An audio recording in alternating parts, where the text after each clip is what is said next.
Welcome back to A People's Guide to Publishing. I'm Joe Beal, the founder and CEO of Microcosm Publishing and Distribution. I'm also the author of A People's Guide to Publishing, which distills what I've learned from selling millions of books over the past 25 years. I'm Ellie Blue. I'm the editorial and marketing director here at Microcosm. We are an independent mid-list publisher based in Portland, Oregon. We have 14 employees, over 650 titles in print with 20 to 40 new books per year, and we distribute thousands of titles from other publishers. We started this podcast so that we can share what we've learned with newer publishers so that you can learn from our mistakes. Or maybe you just want to understand the publishing industry. This week, we are going to answer a reader question, which will sound almost sarcastic at first. And it's such a good question, sincerity, which is, I'm about to publish this book. How do I know if it's good? And I'm like, man, if only everybody asked this question. I feel like it's kind of the $1 million question, but it's also kind of the wrong question. It's kind of the $1 billion question. The wrong $1 billion question? Okay, we can compromise. It's not really the question that makes money, though. Nope. And it's just the question that gives you self-respect. But it's like the question of, like, the subjectivity of the word good. You know, I feel like is ultimately what is being discussed here. I can just about guarantee that what I define as good is not what you define as good. And probably also, and what Ellie defines as good is probably a third thing. Definitely. And that's kind of the beauty of being a publisher is you get to choose. You get to choose what you're putting out there and you're saying is good. Yeah. Which is not how it's necessarily going to be received. But I do think it's good to, like, ask yourself that question because you do want to make sure that your intended audience will agree with you that this book is good. Or just appreciate what you're up to. And one way to do that is to find a member of your intended audience and run it by them. Yeah, people are remarkably good at telling you, well, you know, giving their opinion freely, let's say. Yeah, people love to tell you what they think of something. Yeah. And, yeah. So how do you know if something's good? Or, like, on what criteria would you reframe that question? When I'm reading a manuscript or even just a pitch and I get this little, like, feeling.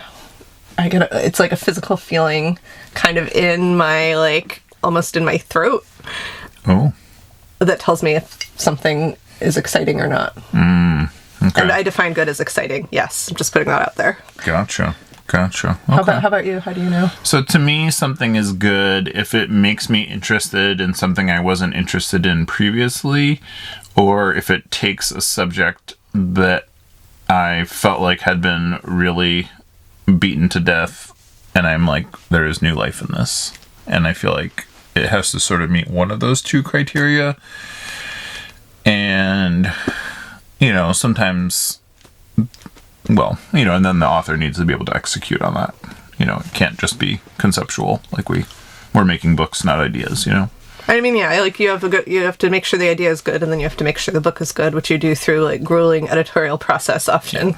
And so, you know, and to me, so then the, like, proof of concept comes down to going, you know, like for me, I know most of our subject matter and I know most of the books in print already, and I'm well familiar with what else is on those shelves, so I don't need to thoroughly check it. But, you know, what I find shocking, you know, the most frequently is that I will talk to somebody who has, you know, put in 4 years to write a book, and then I will ask them how it's different from the other books on the shelf, and they will have no idea what the other books on the shelf are.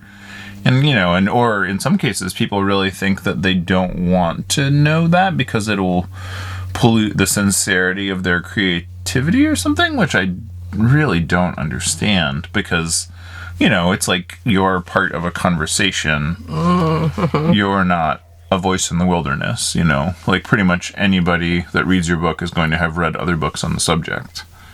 And so, you know, normally step one is read those other books, you know, presumably as part of, like, publishing the book, you know?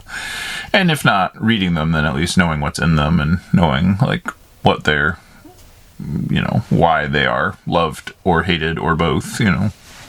I guess there's a difference between, like, a book that is good on its merits in the contents and a book that is, like, well conceived and well developed for the market it's in. Yes. And that's why you find a lot of books that are selling very well that are not, in fact, offering you very much once you pick them up and read them. Right. The value proposition is strong. The content is weak. Yes. And ideally, I mean, I do think that content does help with sales. I mean, yeah, for honestly, sure. like, our books that sell the best tend to be the best books inside, but that isn't necessarily a universal, but Right. it does help with the self-respect to know that we're publishing books that are good on the inside as well as well positioned on the outside. And part of it is that kind of thing matters so much more when you get into more crowded categories. So it's like if you were publishing one of the only books on a subject, quality is A, much more subjective because there is less to compare it to, and B, almost irrelevant because people just don't have options. But if you are writing fantasy novels, quality is paramount, because people can get fed up within seconds if they don't like it, or if you have a terrible first page, why would they buy the book? Or like if you botch the ending, they'll tolerate that much better, but they'll still get pretty mad.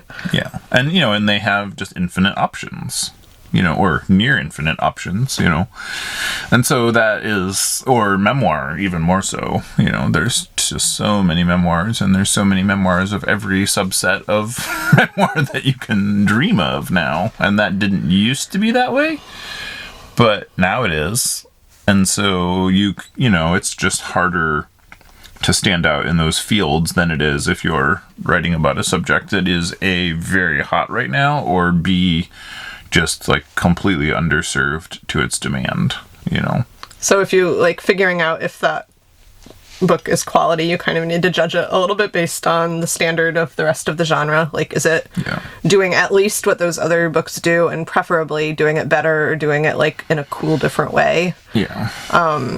Is it like not clunky? And you kind of need to like use your own judgment, and also other people's judgment for that can be very helpful. I mean, even if you have like an in-house editor who understands, or even an editorial contractor, if you have somebody in your world who understands that genre, they can help make it up to standards. Right. Worth reading. And part of it too, I would say time and effort and the like is part of what makes a book good. It's like when you slapdash something, people can really tell. Thanks for joining us once again.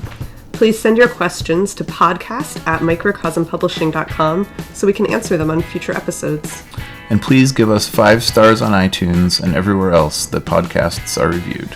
You can find us on the internet at microcosm.pub, on Twitter at Microcosm, on Facebook at Microcosm Publishing, on Instagram at Microcosm_pub, and here in Portland, Oregon on North Williams Avenue. Thank you so much. Have a wonderful